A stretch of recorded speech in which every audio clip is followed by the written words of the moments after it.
નવસારી જિલ્લામાં ફરી એકવાર પૂરના પાણી ઘૂસ્યા। કાલિયાવાડી અને કાછિયાવાડી વિસ્તારમાં પાણી ભરાયા।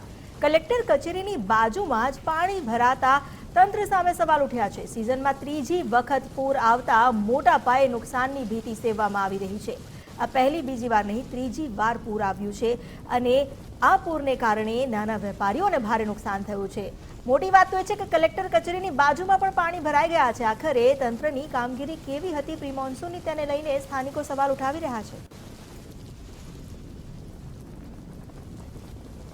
ગત રાત નવસારીમાં મોડી રાત્રે પાણી ભરાવાની સાથે જ અનેક વિસ્તારોમાં જળબંબાકારની સ્થિતિ જન્મી છે। હાલમાં આપણે છીએ કાલિયાવાડી કાછિયાવાડી જોડતા માર્ગ પર, જ્યાં સંપૂર્ણ માર્ગ પાણીમાં ગરકાવ થઈ ગયો છે। આ માર્ગની વાત કરીએ તો આ માર્ગ કલેક્ટર કચેરીને અડીને આવેલો માર્ગ છે, જ્યાંથી લોકો હજારોની સંખ્યામાં સવાર સાંજ અવર જવર કરતા હોય છે। આ સાથે જ કાછિયાવાડી અને કાલિયાવાડી વિસ્તારમાં ગત અઠવાડિયે પણ આ સ્થિતિ હતી, જેના કારણે લોકોનું જનજીવન હાલમાં અસ્તવ્યસ્ત બન્યું છે।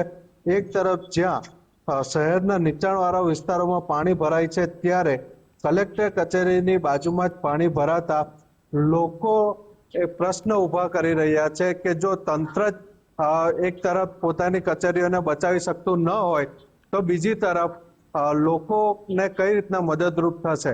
નીલ નાયક, ગુજરાત ફર્સ્ટ ન્યૂઝ, નવસારી।